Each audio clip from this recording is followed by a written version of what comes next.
Queridos, o Gui já projetou ali, obrigado, querido. Uma família de famílias, meu tema nessa noite. Vocês estão fechando o mês da família, não é? Eu estou vindo de um encontro de casais, onde ministrei sobre isso, sobre esse tema, com essa abordagem. E o meu subtítulo é o desafio da carta aos Efésios a uma vida nova. E eu os convido a abrir a epístola de Paulo apóstolo, a igreja que estava em Éfeso.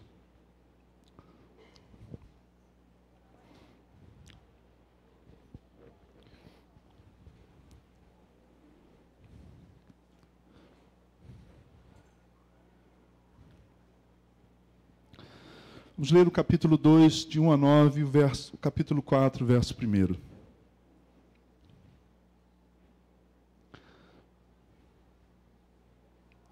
Vocês estavam mortos em suas transgressões e pecados, nos quais costumavam viver, quando seguiam a presente ordem desse mundo e o príncipe do poder do ar, o espírito que agora está atuando nos que vivem na desobediência. Anteriormente, todos nós também vivíamos entre eles, satisfazendo as vontades da nossa carne, seguindo os seus desejos e pensamentos. Como os outros, éramos por natureza merecedores da ira. Todavia, Deus, que é rico em misericórdia, pelo grande amor com que nos amou, deu-nos vida com Cristo. E com Ele nos fez assentar nos lugares celestiais em Cristo Jesus, para mostrar nas eras que hão de vir a incomparável riqueza da sua graça, demonstrada em sua bondade para conosco, em Cristo Jesus. Pois vocês são salvos pela graça, por meio da fé. Digamos juntos amém, irmãos.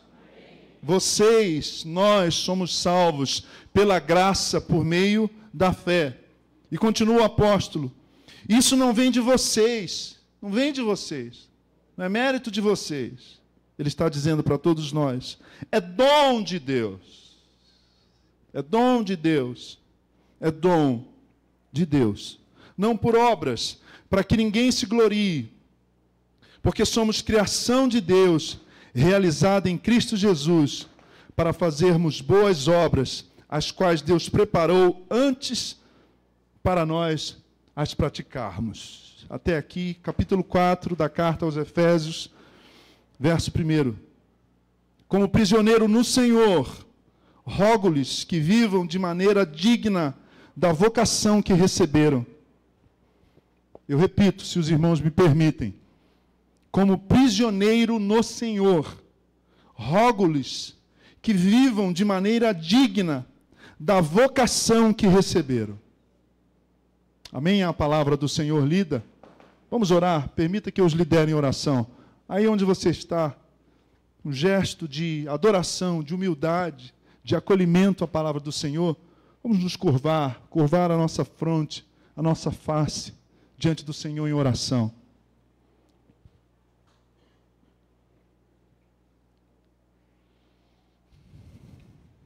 Deus querido, ajuda-nos a ouvir Tua voz nessa noite.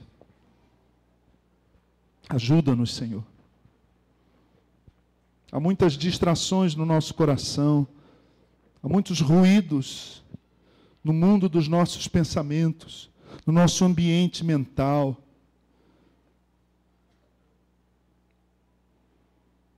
Cada vez mais é difícil para nós, Senhor, pararmos 30, 40 minutos para ouvir uma reflexão. Porque passamos o dia, Senhor, tendo a nossa vontade dispersa, levada para cá, para lá. Nós somos metralhados, Senhor, por informações o tempo todo. Nós vivemos naquilo que chamam de era da informação, Senhor. Mas a informação não resolve as nossas questões. Nós precisamos de transformação. Transformação, Senhor. Vem transformar-nos nessa noite. Vem mudar aquilo que precisa ser mudado nas nossas convicções equivocadas e pecaminosas, Senhor. Senhor, toque as nossas famílias nessa noite. O Senhor já tem feito isso aqui, durante esse mês e antes, e nos encontros, e na palavra pregada, em acampamentos, em retiros, em aconselhamento. Nessa convicção que o Espírito Santo traz do pecado, da justiça e do juízo. Mas nessa noite em especial, Pai, usa-me, usa teu servo que aqui está, usa-me, Senhor. E que as minhas palavras, Senhor, expressem a tua palavra para os meus irmãos, em nome de Jesus. Amém, queridos? Por que é que eu escolho esse texto de Paulo aos Efésios, em especial esse trecho da carta de Paulo aos Efésios, para falar sobre família nessa noite? Eu estou sem o controle aqui, então pronto, o Gui já entendeu aí. Esse menino aí, seu nome foi sublinhado no livro da vida. Não é? Vamos seguir. Eu não gosto muito de ficar assim, seguindo o PowerPoint, né? Mas para a gente aproveitar bem o tempo, por conta da ceia, eu quero que os irmãos tenham a sua atenção para esse slide. Nós vivemos uma crise crescente no caso do casamento e no modelo bíblico de família. Você concorda comigo? Alguns desavisados, desatentos, acham que essa é uma crise na sociedade, né? Que a sociedade está acolhendo o divórcio, está aceitando outros modelos de família, e nós somos apedrejados como retrógrados, como conservadores, né? E a gente vê situações, como eu li outro dia, de uma família de poliamor. Já ouviu falar nisso? Poliamor. Poliamor. O que é poliamor? Um sujeito com 2 mulheres morando junto na mesma casa. Uma mulher com 2 maridos morando na mesma casa. Poliamor. Uma matéria na Folha de São Paulo. Ô, querido, seu nome também foi sublinhado no livro da vida. Valeu. Não é? E eu fiquei lendo a matéria na Folha, falei, caramba. É um tempo de relativismo. O que é relativismo? Relativismo é uma compreensão, uma cosmovisão, uma compreensão da realidade que diz que não existe absolutos, que tudo é relativo. Mas isso é uma contradição, sabe por quê? Porque ao dizer que tudo é relativo, eu não posso fazer dessa afirmação absoluta. Entenderam? Se tudo é relativo, eu posso relativizar o relativismo. Ih, pastor, agora deu nó aqui no tico e no teco. Mas é simples. Se tudo é relativo, então ninguém pode dizer nada absoluto. Nem o relativismo é absoluto. Ou talvez você ouça essa afirmação de outra forma, na escola, na faculdade. E aí, numa classe de sociologia, ou de antropologia, ou de qualquer matéria que tenha a ver com a sociedade, e você diga assim, e você questionado pelo seu professor, você diga assim, é o seguinte, eu sou cristão, vou casar virgem e acredito num casamento monogâmico. Acredito na fidelidade. Só para começar. Só para começar, entendeu? Só de entrada. E aí o professor vai olhar para você como olhasse para um Neandertal, como olhasse para um ser assim de outro, não é nem de outro planeta, de outra galáxia, e dissesse assim, meu querido, meu aluno, fulano, João, não há verdade absoluta. Quem já ouviu isso na escola, na faculdade? Quem já leu isso no jornal? Quem já percebeu isso nos diálogos das séries do Netflix? Não há verdade absoluta. Agora pensem comigo, se não há verdade absoluta, essa frase também não é absoluta. Eu posso questionar quem diz isso. Entendeu? Ou o tic-tac ainda está travado? Estão travados, né? Mas quando eu questiono o relativismo da sociedade, essa ideia de que não, o que é bom para você não é para mim, o que é... Se eu questiono isso, eu tenho coragem de questionar isso e dizer, não, há absolutos sim. Assim como na física há absolutos, por exemplo, uma lei da física que é absoluta é a lei que fala da força centrífuga. As irmãs sabem o que é centrífuga, não é? Aquela máquina que fica rodando e a roupa vai para onde, irmãs? Ensina o pessoal o que é essa lei. Vai para o centro. É uma lei que puxa as coisas para o centro. É uma centrífuga, certo? Mas existe uma outra força centrípeta, que puxa as coisas para fora. Eu não posso dizer assim, eu não acredito na força centrípeta. Isso é bobagem de cientista, isso é ridículo, isso é relativo. Aí eu pego meu carro, aqui na Dutra, entro numa curva com um ângulo bem fechado, perco a tangência, dizendo, eu não acredito, eu vou parar lá no Ceará. Independente de eu acreditar ou não, há absolutos na ciência, ou não há? Sim ou não, irmãos? O Deus que criou o universo também estabeleceu absolutos para a nossa vida social, para a nossa vida familiar. Então, quando a gente pensa nessa crise do casamento, do modelo bíblico cristão de família, a gente começa a se preocupar com essas questões que aparecem o tempo todo nos jornais, na mídia, nas redes sociais. Mas eu, como pastor há 15 anos, pastor Jefferson há 21 anos, nessa mesma igreja, tenho se preocupado com essa crise também na família cristã.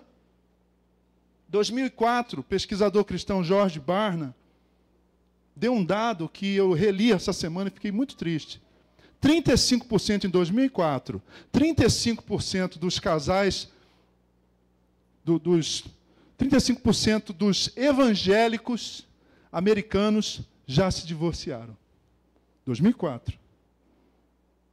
Eles pegaram um montante assim, de cada 1.000 pessoas, 35% dos evangélicos entrevistados já haviam se divorciado. E desses 35, 27 já haviam se divorciado mais de uma vez. Não se constranja se você veio de um divórcio sofrido, doído. Por favor, estamos aqui para acolher, para abraçar e para ministrar graça sobre você. Digamos juntos amém, irmãos. Eu só estou dando um dado. É estatística, é sociológico. Então há uma crise. As pessoas casam já com um contrato de separação já. Eu cuidei de um casal, realizei o casamento. E na primeira crise, menos de um ano, a esposa disse assim, pastor, eu já calculei quanto ele me deve. Você acredita? Nessa hora eu tenho vontade de ir numa assembleia da igreja e pedir um adicional de insalubridade. Porque não é fácil. E aí, para a gente pensar, então, sobre essa família de famílias, porque a igreja é uma família de famílias. À medida que eu argumentar o que Paulo fala a respeito da igreja, vocês vão entender, porque no capítulo, lá para o capítulo 5, fica bem clara a preocupação do apóstolo, né? Então, o que é essa carta aos Efésios? É uma carta para uma cidade muito importante, uma igreja muito amada que ficava numa cidade muito importante da Grécia. Uma cidade que estava que era uma espécie de menina dos olhos do Império Romano. Havia uma vida comercial muito viva, muito efervescente nessa cidade. Pouca coisa que ia para Roma, pouca coisa do comércio longínquo que ia para Roma, deixava de passar por Éfeso, dizem alguns historiadores. E aí o Paulo está preso. Ele está preso, e aí eu quero lembrar a vocês o texto que lemos no capítulo 4, verso 1. Paulo diz assim, como prisioneiro no Senhor, rogo-lhes que vivam de maneira digna da vocação que receberam. Isso que é uma carteirada, não é? Eu considero Paulo o maior cristão depois de Jesus Cristo. Não sei se você fecha comigo. Porque nem Agostinho, nem Calvino, nem Wesley, nem Spurgeon, nem os missionários, nem Billy Graham, nem os pregadores atuais tiveram a ousadia que o apóstolo Paulo teve, irmãos e irmãs, de matar a bola no peito, de bater no peito e dizer o seguinte, ouçam, aspas, sejam meus imitadores, como eu sou de Cristo. Não foi registrado, ninguém teve essa coragem. Paulo ele dá umas carteiradas de vez em quando para a gente. Ele diz o seguinte, aqui, presta atenção, ouça o que eu estou falando, eu trago em mim as marcas de Cristo. Olhem aqui, ó. Com que autoridade você diz isso, apóstolo? Olha para as minhas costas. E aqui no capítulo 4 ele diz assim, o que eu tenho a falar sobre vocês, ouçam, porque eu estou falando como prisioneiro no Senhor. Paulo estava preso como resultado do seu ministério. Ele estava preso como um criminoso político. Os judeus incitaram Roma, sugerindo que Paulo era uma ameaça para Roma, e Paulo vai ficar preso. É uma confinação. Tem guardas na sua porta. Paulo está preso. Então, o que ele fala sobre igreja, sobre família, ele fala com a autoridade de alguém que está sofrendo pela sua fé. Hoje ninguém mais sofre pela sua fé aqui no Brasil, não é? Eu estive com portas abertas lá no Quirguistão. Você já ouviu falar nesse país? Quirguistão, perto da China, da Mongólia. E eu fui na primeira igreja batista de Bishkek, irmãos. E o pastor disse assim: Pastor Gerson, você vai subir, vai cantar e vai pregar. E ele falava em kirguise, e aí era traduzido para o russo, e do russo para o inglês, do inglês eu traduzia para o pastor, presidente de Portas Abertas. Então, qualquer coisa demorava 2h30. E ele disse o seguinte: olha, você vai estar no púlpito, você vai estar cantando, você vai falar. E se eu subir, de repente, te puxar assim, é porque chegou um espião do governo. O que a gente vai fazer é ilegal. A gente corre risco de vida. Você imagina alguém aqui, da Polícia Federal aqui, infiltrado entre nós? A gente não sofre mais pelo Evangelho. Nosso sofrimento tem a ver com o esvaziamento do Evangelho. O meu sofrimento tem a ver com ligar a televisão e ver os picaretas da fé prometendo coisas que Jesus Cristo de Nazaré nunca prometeu. Mas Paulo está preso por conta do Evangelho, da sua vocação. Qual é o tema central dessa epístola? Estupenda, maravilhosa. O tema central é a igreja, e a igreja é essa nova sociedade. Essa nova sociedade encabeçada pela família cristã. Ao falar da igreja como a nova sociedade, uma sociedade formada por gente que nasceu de novo, gente que foi regenerada, gente que tem a mente de Cristo, gente que olha para a vida com o olhar de Cristo, com a compreensão do mistério de Cristo. Essa nova sociedade é encabeçada por uma coisa linda, maravilhosa, que nos lembra muito do mistério da Trindade, que é a família. Por que a família não me faz pensar na Trindade? Porque não são 3 deuses e uma pessoa só. É um só Deus, uma só divindade, mas são 3 pessoas distintas. O Pai, já dizia Agostinho, não é o Filho nem o Espírito, mas é Deus. O Filho não é o Pai nem é o Espírito, mas é Deus. O Espírito não é o Pai, não é o Filho, mas é Deus. Mas eles se amam tanto, pessoas distintas, mas se amam tanto, estão tão juntas, de uma forma misteriosa. Não tente entender a Trindade, curve-se diante da Trindade, imite a Trindade.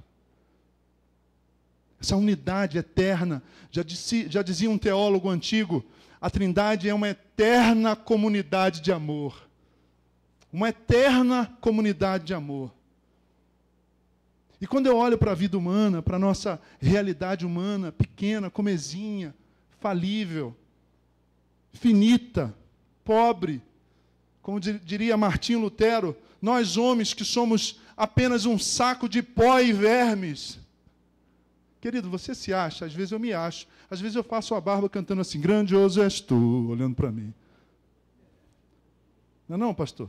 De vez em quando você não fica apaixonado por você e acha que é correspondido? A gente se acha, cara. A gente se acha muito importante. Mas a gente não está com essa bola toda.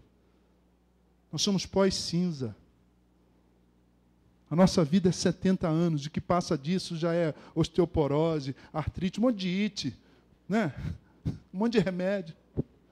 Os que passam disso com saúde são premiados. Eu estou querendo chegar aos 95 e morrer de uma gripe mal curada dormindo. Mandei até uma mensagem lá para o Senhor, estou esperando o deferimento. Não veio ainda, então... Né? Mas a nossa vida é assim, é breve. A gente se acha. A gente devia olhar para esse mistério da Trindade e pensar na família, então, voltando, como algo que se aproxima da família. Eu sou muito distinto da Cinha, muito distinto, inclusive fisicamente, né? Tenho o dobro do peso dela, ela pesa 50 quilos, ou menos. É impressionante, 2 filhos, irmãos, tenho corpo, não me invejem, hein? Não me invejem, estou de olho aí, ó, ok? Tenho o corpo que tinha quando casou, 2 filhos. Come o que quiser e não engorda. Isso é pecado. Não é? A gente que é homem, ou o cabelo cai, nenhuma indireta, ou a barriga cresce, é brincadeira. Quando chegar lá em cima eu vou ter umas conversas com o Senhor, tipo salmista, ou então tipo Jeremias, Senhor, o Senhor me enganou, eu fiquei enganado, né? Até quando, Senhor? Até quando? A gente é muito distinto, eu tenho 1,93 m e 100 quilos. A Cinha tem 1 e alguma coisa e 49, 50 quilos. Eu fiz letras. Minha graduação foi em letras, depois eu fui estudar teologia, né? Aí fiz um pouco de psicologia, achei tão bom que parei. Falei, vou continuar só com a música, com a teologia, né? E com a literatura, professor de língua e literatura. Ela fez matemática, irmão. Você acredita num ser que fica 5 anos estudando álgebra, trigonometria, cálculo, derivada? Isso... Eu tirava 3,5 em matemática, a vida toda eu tirava todos os anos dessa minha vida fugaz sobre a terra. Todos os meus anos escolares eu fiquei de recuperação em matemática. Mas, em compensação, né, amor? Em compensação, eu falo assim, Cinha, domingo você pode dar uma... Eu não, nem digo dar uma palavra. Quando eu falo, você pode dar uma, ela já sabe que é uma palavra, eu não. Porque ela não quer saber desse negócio de palavras. O negócio dela é Excel, futebol clube, planilha. Né? Nós somos diferentes. Eu gosto de coisas que ela não gosta. Eu não sei se eu ronco. Também não vou dizer se ela ronca. Né? Ela é sistemática. Podia ser uma teóloga de sistemática, assim, Gruden, não é? Irmãos, vamos falar a verdade aqui, deixa eu ficar bem perto de vocês. Para que gaveta de meia branca? Isso é desnecessário na vida de um casal. Não, essa gaveta aqui é só das meias. Você acha que depois de 20 anos de casado eu vou saber onde que é essa gaveta? Você acha? Posso ouvir um amém aqui dos homens? Gente boa, esquece isso. Isso aí é desperdício de energia. Nós somos diferentes. Por que a família se parece com a Trindade? Eu sou muito diferente da Cinha, ela é muito diferente de mim, mas nós nos amamos profundamente. E os meninos, Pablo e Bernardo, que estão aqui, espero que quando olhem para a mamãe e olhem para o papai, quando olhem para uma orientação do papai ou uma orientação da mamãe, entendam que não vem de uma pessoa distinta, vem de uma autoridade parental única e de um amor único. Que o papai quer que vocês sejam felizes, sirvam a Deus e nos dê netos bonitos. Não é? Muito bem. Está aqui agora, né? Para facilitar a nossa reflexão, vamos pensar aqui. Quero ficar nesse slide aí e a gente fecha. É tanta coisa para falar de Efésios, né? Carta estupenda, né? Vamos pensar nessa carta como um sanduíche. Você gosta de sanduíche? Gosta de um sanduba? Lá em casa, o preferido é pasta de atum. Bom, né? Maionese, atum, vamos nessa. Tudo bem. Por que é como se fosse um sanduíche, queridos e queridas, irmãos e irmãs, amigos e amigas que nos visitam?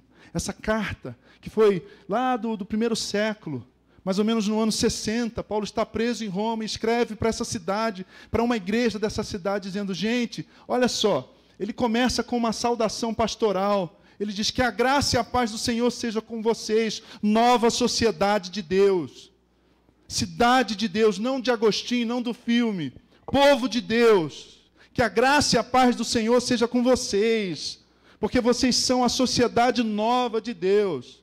Ele começa assim, essa é a primeira fatia do pão. A outra fatia é igualzinha, ele termina com uma bênção pastoral reiterando esse desejo. Ele está fazendo um sanduíche. Então, se você vai fazer um sanduíche de pão de forma, aliás, é difícil comprar pão de forma hoje. Antigamente era Plus Vita e Puma, né? Hoje, 9 grãos, irmãos, é muito grão para um pão. Entenda esse negócio, né? Mas se você vai fazer um sanduíche, você não põe uma fatia de pão francês e outra de pão integral. É esquisito, não é? Então, Paulo usa 2 fatias. Uma saudação, um desejo de graça e paz, e a outra fatia para fechar esse sanduíche, esse alimento sólido, para citar o próprio apóstolo. Não é leitinho, não, esse alimento sólido. Ele reitera esse desejo de graça e paz. Depois ele passa um patê, ele passa um negócio muito bom. Ele faz aquilo que a gente chama de doxologia, louvor e adoração. Ele diz que nós, e ele começa a fazer teologia, ele começa a nos ensinar a doutrina bíblica. Ele começa a dizer, vocês, nova sociedade de Deus, gente de Deus, que vai fazer diferença em Jacareí, no Vale do Paraíba, no estado de São Paulo e no Brasil. Se todo crente entendesse isso, irmãos. Nós já fomos pequenos, minoria nesse país. Eu sou do Rio de Janeiro, eu sou dos anos 70, nasci em 69. Quando eu era menino, os meninos passavam lá em casa para jogar bola, batiam assim e falavam, Bíblia! Porque eu era o vice ocasional, substituto, just in case, se fosse o caso, do goleiro. Você vê como era bom. Né? Então, quando nenhum desses caras iam, o pessoal batia lá e falava assim, Bíblia, vamos jogar bola. Minha mãe ficava furiosa, minha mãe muito crente. Quem é esse incircunciso vascaíno para zombar do meu filho? da unção futebolística do Gersinho, né? Nessa época, nós éramos 12, 15 milhões. Mas eu abri o Globo, abri o Dia, abri o Jornal do Brasil, no Rio de Janeiro, e você abria o Estado, você abria a Folha de São Paulo, algum jornal aqui do Vale do Paraíba, ia nos classificados e estava assim, precisa-se de empregada doméstica, de preferência evangélica. Precisa-se de porteiro de preferência evangélica. Precisa-se de auxiliar, precisa-se de preferência evangélica, porque nós éramos sinônimos de honestidade. Por exemplo. Você lembra desse tempo? Quem é que lembra desse tempo? Não, ele é crente. Você vendeu o carro para aquele cara, você não conhece, não, mas ele é crente. Não é? Que saudade desse tempo, irmãos. Hoje tem concessionária que não vende carro para pastor evangélico, quanto mais para crente. Éramos 12 milhões, hoje somos 40 milhões, estão falando, não é? Se somos sal da terra, uma continha rápida aqui de culinária. Tá certo? Um raciocínio culinário. Se éramos 12 milhões, a quantidade de sal era assim, né? Hoje somos 40 milhões, qual é a quantidade de sal? Muito mais, né? 4 vezes mais. Salgou mais a comida? Nós estamos salgando mais o nosso país, irmãos? A sociedade melhorou com essa quantidade enorme de evangélicos, de sal da terra espalhada? Tem alguma coisa errada com a gente. Então Paulo começa a dizer assim, olha, vocês precisam saber quem vocês são. Vocês foram criados para o louvor da glória de Deus. Vocês devem exaltar o Senhor, vocês exaltam o Senhor. E eu lembro agora de uma canção do Sérgio Pimenta, que já nos deixou, de Vencedores por Cristo. E Deus criou o homem sim. Alguns lembram, né? Mas esse homem preferiu não dar louvor para a sua glória. Por isso Deus mandou Jesus para consertar a sua história. Vamos cantar e aprender o que Deus fez para a sua glória. É lindo. É um cântico pequenininho, mas tem mais teologia do que uns 40 CDs gospel. Porque é Efésios, porque é Bíblia. Então ele passa esse patê dizendo, olha, vocês são para o louvor da glória de Deus. Depois ele passa tipo de uma maionese, assim, um ketchup, e ele diz, eu dou graças a Deus quando eu penso na fé que vocês têm. O que Paulo está falando aqui? Ele está falando da nossa identidade, ele está falando da nossa fé, ele está dizendo o que nós somos. O que você é? Nós éramos chamados de Bíblia, por quê, irmãos? Por que nós éramos chamados de Bíblia? Você foi chamado de Bíblia já? Só eu e a irmã aqui? É porque essa igreja é nova, né? Eu sou mais ou menos Noé e seus blue caps, né? Matusalém e seu conjunto. Nós éramos chamados de Bíblia porque primeiro que a gente andava com a Bíblia. Não tinha Bíblia digital, era só analógica. Okay? Mas nós éramos chamados de Bíblia porque a gente dizia, não, a Bíblia diz. Hoje o crente não lê mais Bíblia. Um amigo meu que é teólogo costuma dizer o seguinte: quer um bom dinheiro, um bom lugar para você guardar dinheiro? Você pensa logo num banco, né? Num cofre no banco. Não, guarda lá no livro de Obadias. Pode guardar lá. Guarda $1.000 lá no livro de Obadias, que ninguém vai achar. Acha que o bandido vai chegar lá na tua casa, vai procurar no livro de Obadias? Nem se for um bandido crente, né? Você está rindo? No Rio de Janeiro tem traficante evangélico. Coloca no YouTube assim, que se diz evangélico. Coloca assim, traficante evangélico. Tem um lá na Ilha do Governador, que cresceu em igreja batista, foi embaixador do rei. Ele chega na igreja e fala assim: pastor, você está livre no terceiro domingo, aniversário da minha filha, pode ir lá dar uma palavra, pastor? Vai lá abençoar a gente, pastor? Eu ponho ar-condicionado na sua igreja todinha. Semana passada circulou um vídeo, vocês viram aí? Vocês viram um vídeo de um traficante evangélico entrando num centro de Umbanda e dizendo: quebra tudo aí, quebra tudo, não quero saber falar palavrão, o negócio é Jesus. Você não sabia não que tem que adorar a Jesus? E falava um palavrão. E o pai de santo tremendo assim.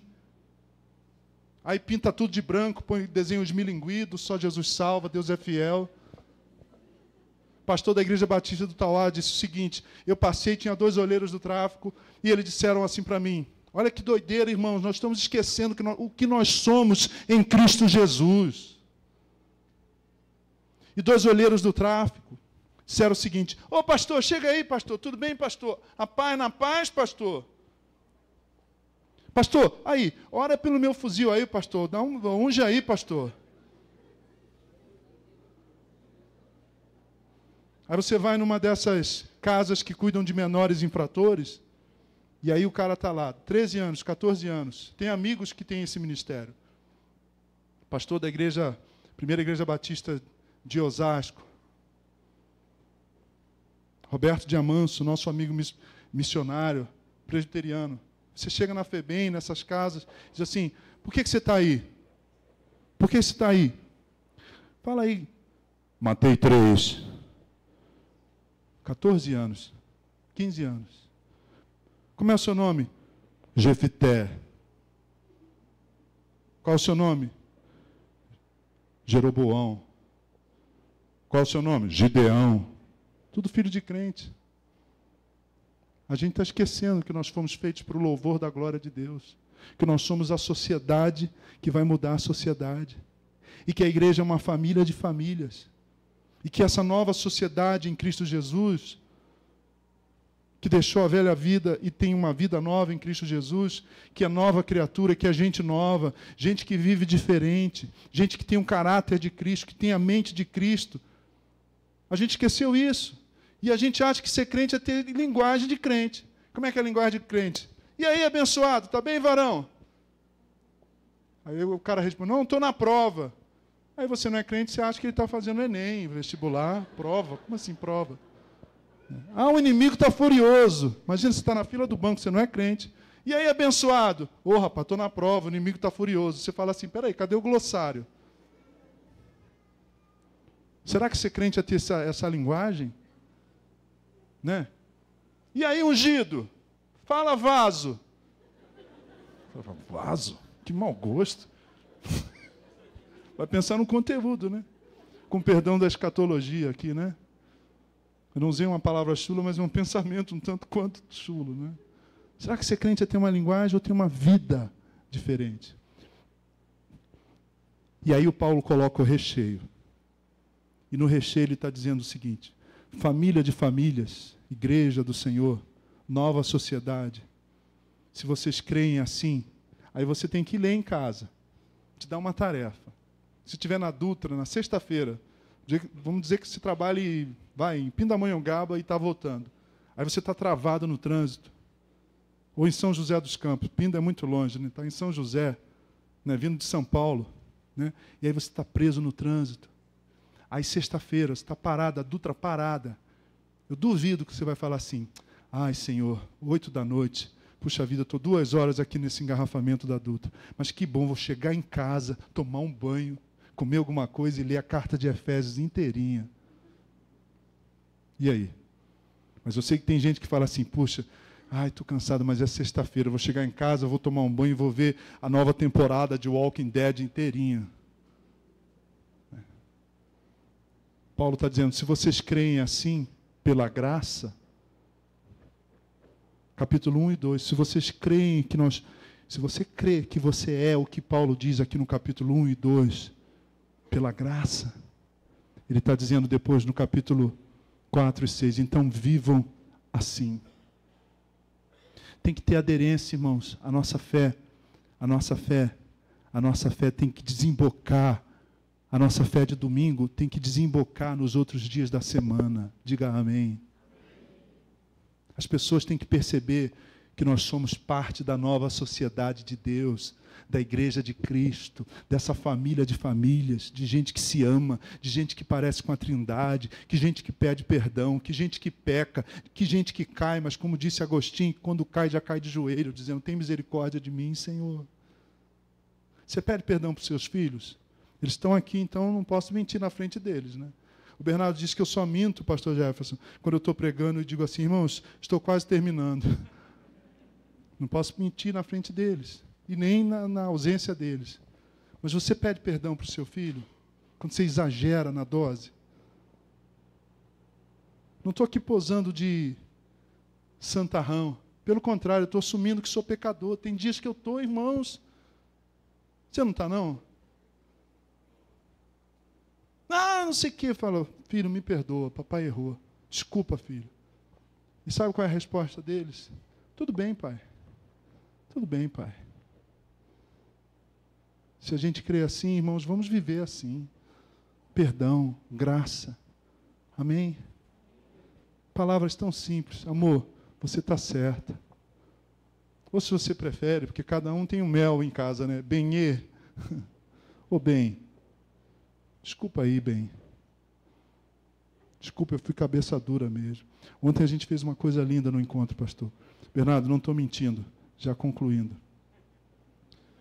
Eu dei uma palestra na sexta-noite, outra ontem no sábado pela manhã, e à noite eu ia falar sobre casamento de A a Z. Imagina como ia demorar esse negócio aí, os verbetes, as palavras, começando com amor, né? Passando por devoção, por perdão, sexo, finanças, filhos, cunhado não faz parte da família, né? Mas aí à tarde eu estava descansando um pouco e eu tive uma ideia. Eu falei, eu vou fazer uma dinâmica à noite. Quantos casais nós tínhamos lá, amor? 52 casais. E esse maluco aqui, você sabe que pastor é meio maluco, não? Você já notou ou não? A loucura de Deus é maior do que a loucura do mundo, né? E eu falei para os coordenadores, olha, ao invés de pregar, eu vou fazer a seguinte dinâmica. Vou chamar cada um desses casais, começando por mim, pela Cinha, e vou dizer assim, eu sou o Gerson da Cinha, e ela disse, eu sou a Cinha do Gerson. E aí eu disse, eu amo você, Cinha, por isso, por causa disso eu sou apaixonado por você. Casamento quase 20 anos, vamos fazer agora, no ano que vem, estou contando, né? Estou imaginando assim, vai ser uma bênção, né? Aleluia, né? Batiscostal, aleluia, né? Eu falei, eu te amo, por isso sou apaixonado por você assim, por isso. Dei 1 minuto só para cada um, e ela virou e falou também, e foi lindo. Aí, primeira fila foi. A partir da segunda fila, terceira fila, começou assim, olha, eu estou aqui, nem devia estar aqui, porque essa semana eu briguei com você. Eu sou um ogro. Essa palavra apareceu umas 10 vezes, pastor. Acho que a gente podia plantar uma igreja, templo batista dos ogros em recuperação. Olá, meu nome é Gerson, eu sou um ogro em recuperação. Como é que vocês vão dizer? Os homens. Oi, Gerson. Vamos treinar. Oi, eu sou o Gerson, eu sou um ogro em recuperação. Vamos fazer ogros anônimos? Aí a gente coloca, ao invés da cruz, ou então a gente põe a cruz e põe um Shrek assim, nosso patrono, né?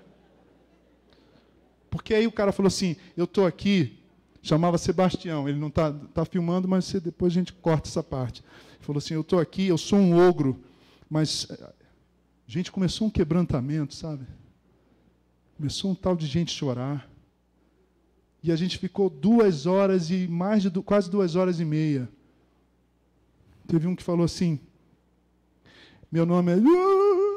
cara fortão do meu tamanho, camisa do Vasco, também do Vasco, né? Chegou assim e falou, meu nome é... E começou a chorar, e gaguejava, e chorava, e ela chorou. E ele disse, eu te amo por isso, porque você me suporta. Eu te amo porque eu já te dei muitos motivos para você me deixar, mas você insiste comigo. Eu te amo porque você acredita em mim quando eu não acredito em mim. Foi lindo, irmãos. Aí teve um lá que não ia falar, já estava saindo, voltou, e falou, pastor, eu quero falar, porque o tempo estava acabando, né? Ele falou, eu faço questão. Ele falou, a gente está brigado na frente de todo mundo. Olha, fulana, eu te amo, mas a gente está brigado há 3 dias. Eu vim para cá brigado com você. Porque você me ofendeu nisso. E aí Deus foi agindo. Foi lindo, cara. Foi um trainee de graça. Foi um treinamento avançado. Foi um workshop de graça e de perdão. Porque a gente perdeu a gente não consegue mais falar isso. Você está certa, me perdoe. Amor, me perdoe. Você é ogro, não, né? Dá um sorriso, deixa eu ver. Sou profeta, né? Se fosse uma igreja pentecostal, eu ia chamar. Agora vamos chamar os ogros aqui para a gente expulsar essa legião. Gente, se a gente crê que a gente é a nova sociedade em Cristo, na nova sociedade de Cristo, sabe qual é a lei? Sabe qual é a lei? A lei é a graça. Sabe qual é a norma? A norma é o perdão. Sabe qual é a regra? O arrependimento. Aleluia. Não deixe teu casamento acabar. Não deixe teu casamento acabar pela dureza do teu coração. Sabe quem disse isso? Jesus Cristo de Nazaré. Uma vez chegaram para ele e falaram assim, Senhor, é lícito dar carta de divórcio? É um assunto amplo. Né? Mas ele disse, é lícito dar carta de divórcio, porque Moisés, não sei o que lá, havia uma divisão, um certo rabino sustentava que o divórcio podia acontecer e o outro dizia que não. E aí Jesus diz o seguinte, olha, sabe por que Moisés fez o que fez? Por causa da repitam comigo para o seu grego ficar mais amplo ainda, por causa da esclerocardia. Fala. Esclerocardia. Sabe o que quer dizer isso? Dureza de coração. O casamento acaba por causa de esclerocardia. Uma vez chegaram para o escritor, psiquiatra, pensador cristão, Paul Tournier, um casal, e disse assim, doutor, a gente está se separando por incompatibilidade de gênios. Não tinha nem 2 anos de casados. Ele olhou assim para aquele jovem, nem deu tempo de brigar, já estão se separando, né? Uma das coisas mais legais da briga é fazer as pazes. Não é não? Posso ouvir um amém aqui dos homens? Elaiá, glória a Deus. Né? Ele disse assim, vocês não estão se separando por causa de incompatibilidade de gênios. Vocês estão se separando por preguiça. Não, mas por que o senhor está falando isso? Porque vocês não têm nem 2 anos de casados. Não, mas a gente briga muito, briga faz parte. Onde a intimidade é a briga. Certo? Há tanta coisa para a gente falar, mas não é um encontro de casais.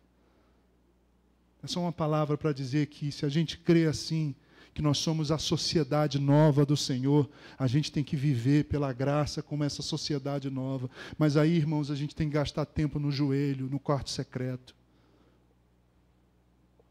Eu termino convocando essa igreja a se dobrar diante do Senhor mais e mais pela sua família. Assumir um compromisso com Deus. Falei para a Cinha, todas as noites eu acordo. Você sabe que a gente vai ficando velho? Falar para o meu amigo ogro aqui. A gente vai ficando velho, acorda de madrugada, né? Número 1, né? Fogo, né? Às vezes número 2 também, né? Às vezes um mix. Né? E pastor, eu acordo e começo a pensar nas questões da igreja, né? É complicado. Às vezes eu perco o sono, às vezes Deus me acorda. Tem isso também. Mas recentemente eu fiz um compromisso com o Senhor, com Jesus. Eu falei, Senhor, se o Senhor me acordar, se eu acordar, eu vou dobrar os joelhos e orar nominalmente pelo Bernardo e pelo Pablo. E às vezes eu vou no quarto.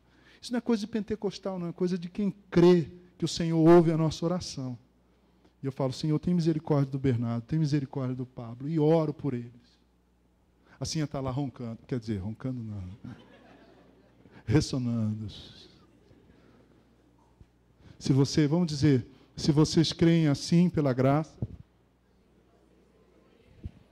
vamos dizer juntos, irmãos, isso é templo bíblico de Jacareí, igreja forte, pessoal, vamos lá, se creem assim, então,